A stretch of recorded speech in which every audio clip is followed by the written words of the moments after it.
ឲ្យទៅនៅក្នុងវិស័យ trading មិនថា forex មិនថា crypto នៅពេលដែលយើងចូលទៅវាហានិភ័យខ្ពស់វាប្រឈមមុខជាមួយនឹងការខាតបង់ប្រឈមមុខជាមួយនឹង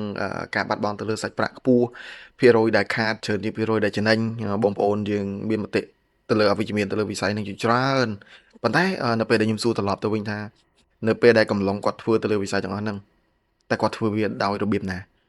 អ្វីដែលទទួលបានជាការបកស្រាយត្រឡប់មកវិញអូខេគាត់បានសិក្សាពីវិស័យហ្នឹងខ្លះៗខ្លីៗទៅលើវិស័យមួយហ្នឹងចេះ buy ចេះ sell ដឹងថា buy ពេលណាចំណេញដឹងថាលក់ពេលណាចំណេញមើលបកគោលទៅបកគោខៀវបើទិញទៅឡើងវាចំណេញបកគោក្រហមមើលលក់ចុះទៅយើងចំណេញគាត់សិក្សាតែប៉ុណ្្នឹងហើយគាត់ធ្វើការចូលទៅលើទីផ្សារហើយគាត់ប្រឈមមុខជាមួយនឹងការខាតបង់ឥឡូវសួរត្រឡប់ទៅបងប្អូនវិញបងប្អូនពិចារណាមើលថានៅពេលដែលគាត់ធ្វើនៅអ្វីដែលជាទម្លាប់បែបហ្នឹងតើវិស័យទាំងអស់ហ្នឹងមិនល្អឬក៏វិស័យទាំងអស់ហ្នឹងមិនអាចហូរចំណូលបានឬក៏ដោយសារតែកត្តាដែលជាខ្លួនរបស់គាត់អាហ្នឹងយើងពិចារណាកន្លែងទាំងអស់ហ្នឹងវិញមិនប្រកាសថាមនុស្សម្នាក់ធ្វើមិនបានមនុស្សម្នាក់ទៀតគេធ្វើមិនបានដូចគ្នាទេបងប្អូនត្រូវតែចាំក្នុងចំណុចហ្នឹង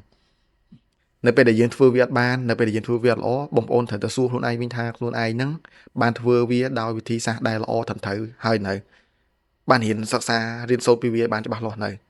បានធ្វើវាដោយយកចិត្តទុកដាក់បានធ្វើវាដោយសេចក្តីស្រឡាញ់ហើយនៅអានោះបងប្អូនត្រូវតែសួរត្រឡប់ទៅលើចំណុចទាំងអស់ហ្នឹងវិញអញ្ចឹងមិនមែនមានន័យថាខ្លួនយើងធ្វើមិនកើតប្រកាសណាគេធ្វើមិនកើតទេគេធ្វើកើតដោយសារតែគេសិក្សាគេស្វែងយល់គេស្រឡាញ់វាគេយកវាទៅរៀនទៅស្រាវជ្រាវអាហ្នឹងគឺប្រកាសណាគេនឹងធ្វើវាបានផលហើយបានប្រសិទ្ធភាពហើយអញ្ចឹងបងប្អូនពិចារណានឹងរឿងហ្នឹងទៅវិញមិនថាទស្សនវិជ្ជានៅខាងក្រៅក៏ដោយមុននឹងវាតម្លៃថារបស់អីមួយមិនល្អសុំទៅសិក្សាស្វែងយល់ឲ្យបានច្បាស់ជាមុនសិនសុំយើងបញ្ចេញមតិថាវាមិនល្អចេះមួយចេះពីរប៉ុន្តែអ្នកដែលស្ដាប់ទៅលើវីដេអូទាំងហ្នឹងក៏គួរតែពិចារណាឡើងវិញយកចំណុចដែលគាត់លើកឡើងទាំងអស់ហ្នឹងយកទៅសិក្សាស្រាវជ្រាវបន្ថែមទៀតណា